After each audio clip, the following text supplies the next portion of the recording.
আসসালামু আলাইকুম। দেখো আজকে আমাদের হচ্ছে তৃতীয় অধ্যায় যে কোষ বিভাজন। তো এই কোষ বিভাজনের যে তিনটা প্রকারভেদ আছে তার মধ্যে যে মাইটোসিসটা আগে জানি, তারপরে আমরা অ্যামাইটোসিস জানবো। মাইটোসিস নামকরণটা কেন হয়েছে মনে আছে? মাইটোস, ও আচ্ছা, হ্যাঁ, মাইটোস মানে সুতা। হ্যাঁ, আর সিস বা সিস মানে পদ্ধতি। হ্যাঁ, মানে পদ্ধতি। এই কোষ বিভাজনে কিন্তু সুতা তৈরি হয়, এরকম সুতার মতো একটা গঠন দেখা যায়, এই জন্য এর নাম হলো সুতা তৈরি পদ্ধতি, তাই না? এই যেরকম সুতার মতো গঠন দেখা যায়, এই সুতার মতো গঠন দেখা যায় বলে এর নাম হলো সুতা তৈরি পদ্ধতি। এই সুতাগুলোকে কি বলে? এখান থেকে কিন্তু জ্ঞানমূলক কোশ্চেন হয়। যেমন মনে রাখবা, এক একটা সুতাকে বলা হয় স্পিন্ডল তন্তু। স্পিন্ডল তন্তু, এক একটা সুতাকে বলে স্পিন্ডল তন্তু অথবা ট্রাকশন তন্তু। ট্রাকশন তন্তু। কিন্তু যদি আমি সবগুলো সুতাকে একসাথে বলি, যে মনে করো দুইটাকে একসাথে বলছি, তখন এটাকে আমরা বলবো স্পিন্ডল যন্ত্র। স্পিন্ডল যন্ত্র, এইটা আমার মাথায় রাখতে হবে। হ্যাঁ, এটা আমরা বাংলায় মাকুতন্ত্র বলি। মাকু আকৃতির। মাকু আকৃতির, তাই মাকু। পরীক্ষায় কিন্তু অনেক সময় আসে যে স্পিন্ডল তন্তু কাকে বলে, স্পিন্ডল যন্ত্র কাকে বলে। হ্যাঁ, তাহলে দেখো স্পিন্ডল তন্তু কখন হচ্ছে, যেমন একটা সুতা স্পিন্ডল তন্তু আর অনেকগুলো সুতা স্পিন্ডল যন্ত্র। স্পিন্ডল তন্তু হচ্ছে ট্রাকশন। হ্যাঁ, এর অপর নাম হলো ট্রাকশন তন্তু। স্পিন্ডল তন্তুর অপর নাম হলো ট্রাকশন তন্তু। ট্রাকশন কথাটা আসছে কিভাবে? ট্রাকশন মানে অ্যাট্রাকশন, মানে আকর্ষণ তন্তু, ঠিক আছে? এটা আরো নাম আছে, আকর্ষণ তন্তু, প্রমোদন তন্তু বলা হয়। আকর্ষণ তন্তু বা প্রমোদন তন্তু।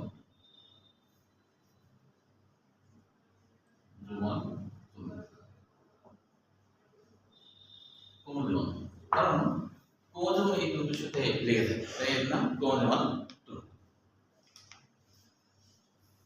মাকুতন্ত্র তো বুঝতে পারছো, যেহেতু উপরে দুই প্রান্ত সরু, মাঝের অংশ চওড়া, তাই এটা মাকু, তাই না? এখন কথা হলো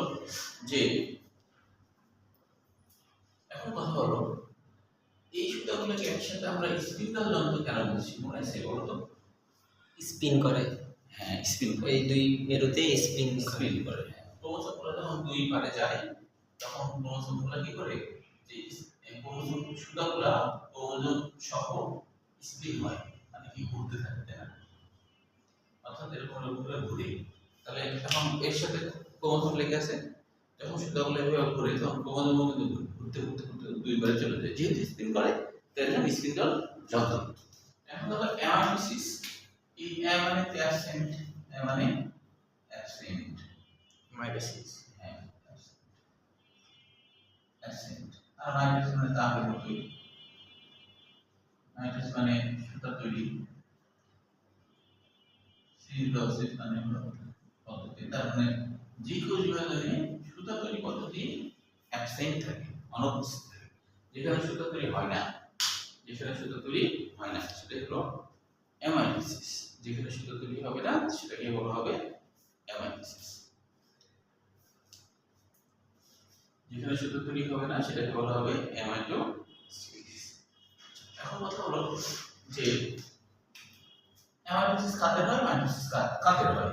নিম্ন শ্রেণীর জীবে অ্যামাইটোসিস হয়, তাই না? নিম্ন শ্রেণীর জীবে অ্যামাইটোসিস হয়। নিম্ন শ্রেণীর জীব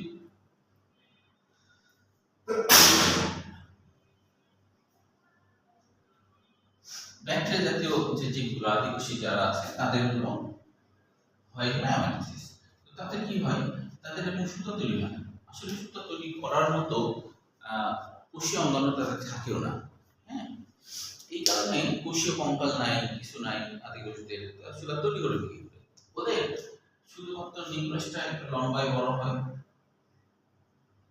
আর এই যে কোষ যেগুলি ভিতরের দিকে ঢুকে যায়, পরবর্তীতে সম্পূর্ণভাবে এর সাথে একীভূত হয়, পরে এই যে দুটা কোষ আলাদা। তাহলে এখানে কিন্তু আমরা কোনো সুতা মতো কিছু তৈরি করতে দেখলাম না, তাই না? সুতা তৈরি হয়নি, তাই এর নাম অ্যামাইনো সিস।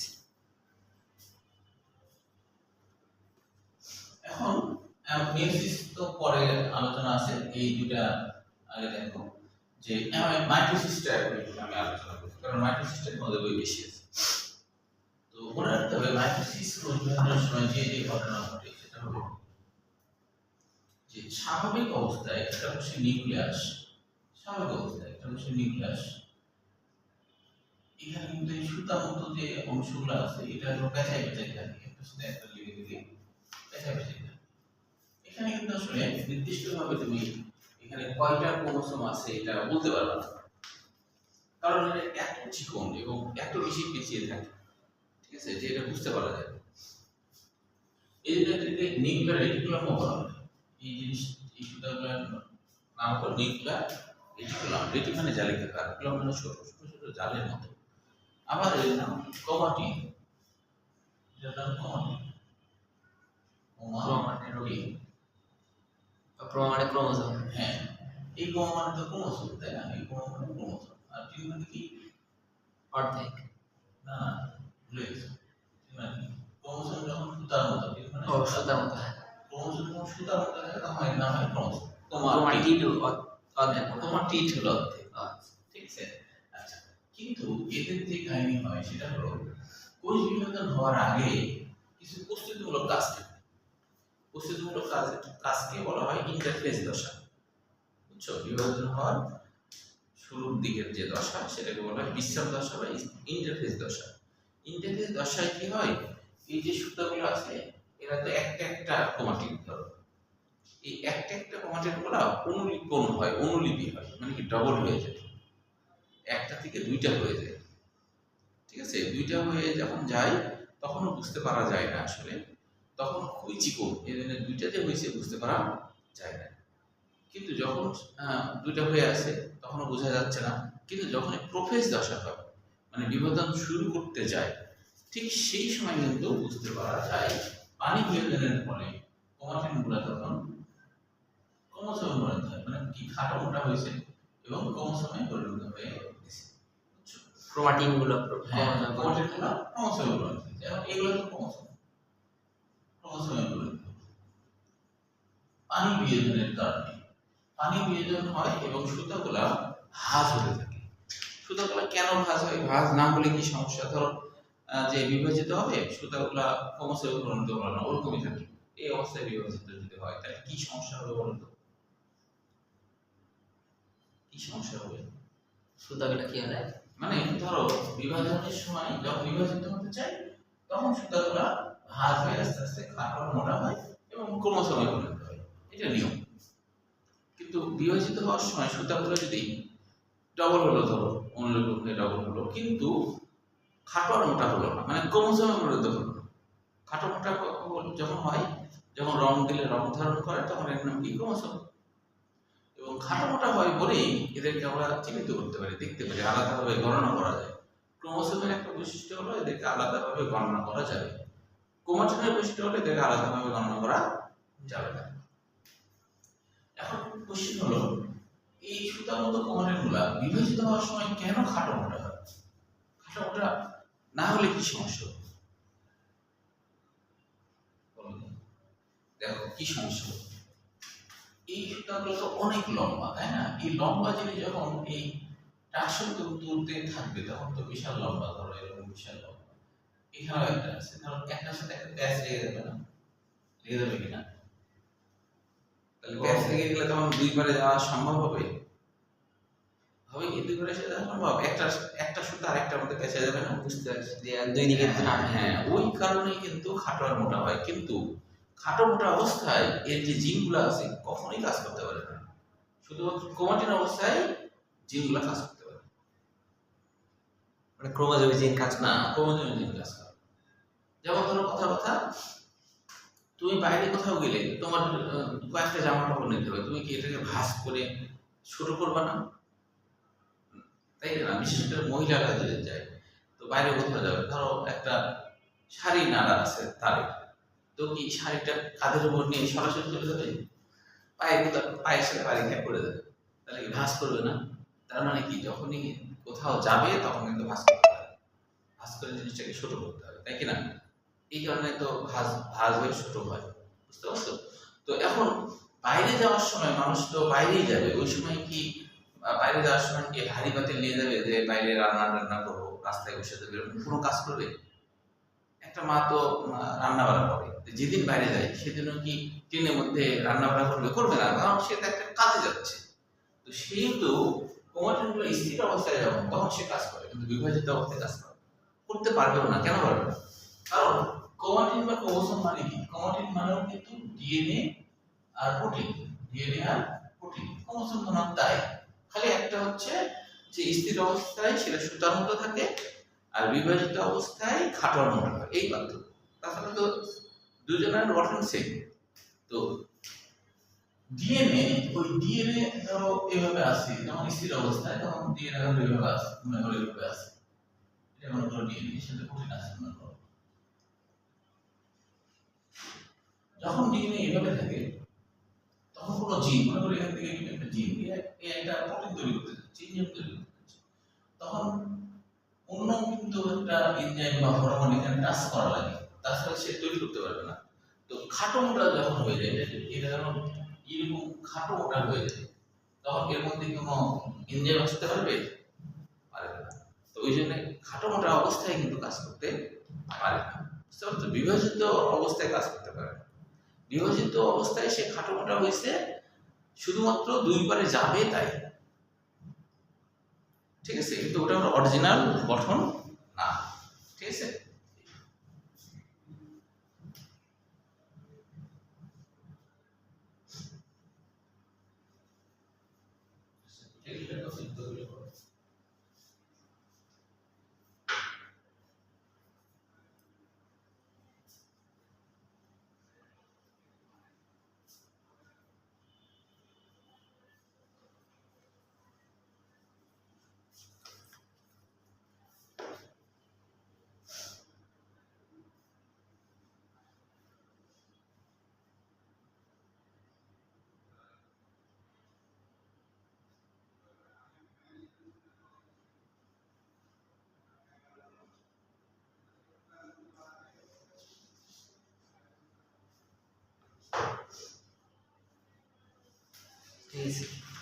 আচ্ছা, তাহলে এখন দেখো, এখন ইন্টারফেস দশার পর যখন প্রোফেজ দশা হয় তখন তো এদেরকে আসলে ভালোভাবে চিহ্নিত করা যায়, তাই না?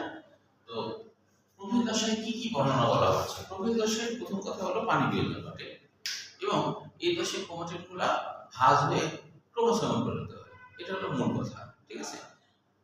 আর এরপরে দশা হলো প্রোমেটাফেজ। প্রোমেটাফেজ মানে কি? মেটাফেজের পূর্ব দশা। প্রোফেজের বাংলা অর্থ প্রথম প্রথম বিভাজন। প্রোফেজ ফেজ মানে ভাগ বা বিভাজন, প্রথম বিভাজন বা প্রথম ভাগ বলতে পারো। আর প্রোমেটাফেজ মানে কি? মধ্যভাগের আগের ভাগ, মধ্যভাগের আগের ভাগ। আর মেটাফেজ মানে মধ্যভাগ।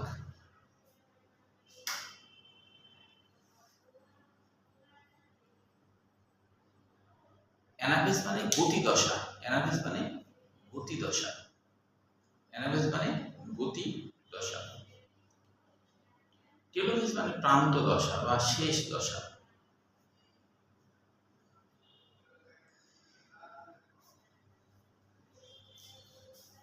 আচ্ছা, প্রোমেটাফেজে কি কি হয় এবার একটু আমি বলি, হ্যাঁ? প্রোমেটাফেজে কি কি হয়? প্রোমেটাফেজে যেটা হবে, এখানেও কিন্তু ক্রোমাটিন গুলা প্রোফেজে কি কি হয় বলে? প্রোফেজে মেইন যেটা হয় পানি বিয়োজন হয়, এবং সুতার মতো ক্রোমাটিন গুলা ভাঁজ হয়ে ক্রোমোসোম, মানে ক্রোমাটিন গুলো ক্রোমোসোম, ঠিক আছে? এটা হলো মেইন। প্রোমেটাফেজে কি হয়? প্রোমেটাফেজে যেটা হয় সেটা হলো কোষীয় কঙ্কাল, যে প্রকৃত কোষীয় কঙ্কাল থাকে, কোষীয় কঙ্কাল তো জানতে না, প্রোটিন নির্মিত সুতা, কোষীয় কঙ্কাল হলো প্রোটিন নির্মিত সুতা। ওটার সমন্বয়ে কি হয়? যে মাকুতত্ত্ব বা স্পিন্ডল যন্ত্রের আবির্ভাব ঘটে। প্রোমেটাফেজে নাম হয়েছে। হ্যাঁ, দুই করে পাঠাতে হবে যে। ও আচ্ছা, এই ক্রোমোসোম গুলোকে, হ্যাঁ, দুই করে পাঠাতে, ডবল তো হইছেই, ডবল হচ্ছে না, অনুলিপন হয়ে দুই করে, তাই হলো প্রোমেটাফেজে হলো মাকুতন্ত্রের বা স্পিন্ডল যন্ত্রের আবির্ভাব ঘটে। এবং স্পিন্ডেল যন্ত্রের আবির্ভাব যখন ঘটে তখন হলো ক্রোমোসোমগুলো স্পিন্ডেল যন্ত্রের এক একটা ট্রাকশন তন্তু বা ক্রোমোজোমাল তন্তু বা আকর্ষণ তন্তুর সাথে সংযুক্ত হয়। ঠিক আছে, এই দশার শেষের দিকে নিউক্লিয়ার আবরণী ও নিউক্লিয়াস বিলুপ্ত হয়ে যায়। তোমাদের বইয়ে বোধহয় একটা ভুল আছে, তোমাদের বইয়ে বোধহয় মেটাফেজ দশা এই কথাটা আছে, কিন্তু আসলে এটা প্রো মেটাফেজই হয়। ঠিক আছে, আচ্ছা পরে তোমাকে পড়াবো না বোঝার এই কথা দেখে। আচ্ছা তাহলে প্রো মেটাফেজে হচ্ছে যে মেইন যেটা হয় মাকুতন্ত্র বা স্পিন্ডেল যন্ত্রের আবির্ভাব হয়, এটা কোষীয় কঙ্কাল থেকেই হয় এবং ক্রোমোসোমগুলো মাকুতন্ত্রের ট্রাকশন তন্তুর সাথে সংযুক্ত হয়। ঠিক আছে, আচ্ছা এবার মেটাফেজ বা মধ্য দশা বলা হচ্ছে এই দশায় ক্রোমোসোমগুলো সব থেকে বেশি খাটো আর মোটা হয়। কারণ কি? কারণ খাটো মোটা হতেই থাকে, মানে প্রত্যেকটা ধাপে হতে থাকে। কিন্তু মেটাফেজ ধাপে যে খাটো মোটা হয় তারপরে আর খাটো মোটা হয় না, মেটাফেজ পর্যন্ত হয়। মেটাফেজে সব থেকে বেশি খাটো মোটা হওয়ার মেইন কারণ কি? মেটাফেজ মানে হলো মধ্য দশা, মানে ক্রোমোসোমগুলো ঠিক এই জায়গায় অবস্থান করবে, এই জায়গায়, এটাকে বিষুবীয় অঞ্চল বলে। তাহলে এই জায়গায় যদি অবস্থান করে তাহলে এই জায়গাটাই সব থেকে বেশি খাটো মোটা কেন হতে হবে? কারণ এই দশাতেই তো ভাগ হবে, টানাটানি শুরু হবে, টান দিবে আর কি। হ্যাঁ, তো এই জন্য এখানে সব থেকে বেশি খাটো মোটা হতে হবে। তো সব থেকে বেশি খাটো মোটা হলো, তাহলে মেটাফেজ দশায় সব থেকে বেশি খাটো মোটা হয়। ঠিক আছে, এই দশাতে। আর এই দশা তোমাদের বই বোধহয় মেটাফেজে এটা বলা আছে যে নিউক্লিয়ার আবরণী ও নিউক্লিয়াস বিলুপ্ত হয়, তবে মিথ্যা এটা। হ্যাঁ, প্রো মেটাফেজে হয়। ঠিক আছে, প্রো মেটাফেজে এগুলো হয়। হ্যাঁ এটা এগুলো হয়, কিন্তু তোমাদের বই যা আছে তাই লিখতে হবে যদি থাকে। ঠিক আছে, আচ্ছা কিন্তু আসল শব্দ হলো প্রো মেটাফেজে এগুলো। ঠিক আছে, আচ্ছা এখন বিষুবীয় অঞ্চলেই ক্রোমোসোমগুলো অবস্থান করে মেটাফেজ দশাতে। এই দশার শেষের দিকে কিন্তু আসলে সেন্টিমিটার বিভক্ত হয়ে যায় এই দশার শেষের দিকে, কিন্তু তখন দুই পারে যাওয়া শুরু হয় না। অ্যানাফেজ দশা, অ্যানা মানে গতি, শেষ মানে দশা মানে কি গতি দশা। তাহলে এই দশায় কি হবে যে এই যে মাকুতন্ত্রগুলো আছে এটা কিন্তু একটু লম্বায় একটু বড় হয় এবং ক্রোমোসোমগুলো দুই পারে যাওয়া শুরু করে দেয়। এর নাম হলো গতি দশা, গতিশীল হয়, গতিশীল হয়, তো তাই একদম গতি দশা বা অ্যানাফেজ দশা। এবং এই দশায় এটাই তো আর দুইটা ক্রোমোসোম না, ক্রোমোসোম তো 46টা। তো এই দশায় দেখা যায় কিছু কিছু ক্রোমোসোম ভি এর মতো রয়েছে, কিছু ক্রোমোসোম জে এর মতো হয়, কিছু ক্রোমোসোম এল এর মতো হয়। বুঝছো, এল এর মতো হয়, কিছু ক্রোমোসোম আই এর মতো হতে পারে। দেখতে এরকম বিভিন্ন রকম হয় এই অ্যানাফেজ দশাতে যখন যায়। ঠিক আছে, এরপর টেলোফেজ দশা। মনে রাখতে হবে টেলোফেজ দশা হচ্ছে প্রোফেজ দশা পুরো বিপরীত ঘটনা ঘটে। টেলোফেজ দশাতে পানি টেনে নিয়ে আসে, মনে রাখবে এইভাবে। প্রোফেজে প আছে মানে পানি, প আছে মানে ফেলে দেয়, মানে এই দশায় পানি ফেলে দেয়। প্রোফেজে প আছে পানি, ফেজ হলো ফেলে দেয়, পানি ফেলে দেয় মানে পানি বিদর্শন ঘটে। ঠিক আছে, আর টেলোফেজে মনে রাখবা ট আছে মানে পানি টেনে নিয়ে আসে, টেলোফেজে ট আছে মানে পানি টেনে নিয়ে আসে, পানি সংযোজন ঘটায়। আর ওখানে পানি বিয়োজন, সংযোজন ঘটালে পানি যখন চলে আসে তখন এরা আবার ভাঁজগুলো খুলতে শুরু করে দেয়। যে ভাঁজ হয়েছিল না ক্রোমাটিন, হ্যাঁ ক্রোমাটিন হয়, ভাঁজগুলো খুলে খুলে আবার আগের মতো ক্রোমাটিন হতে থাকে এবং নিউক্লিয়ার আবরণী নিউক্লিয়াসের আবির্ভাব করতে থাকে। বিষুবীয় অঞ্চলে কোষ প্লেট তৈরি হয়, মানে দুটো কোষ আলাদা হবে তাই। বুঝতে পারছো? তাহলে এক্ষুনি এটা বইয়ের ভাষা বলি না, ওদের শব্দ সম্পূর্ণটা খুঁজে বের করবো, তাহলে পরের দিন এই অধ্যায় শেষ হবে। এখান থেকে না বোঝার কি কি বাচ্চ সেটা আমাকে বলবো, ক্লাসে করো, ক্লাসে করে ফেলো।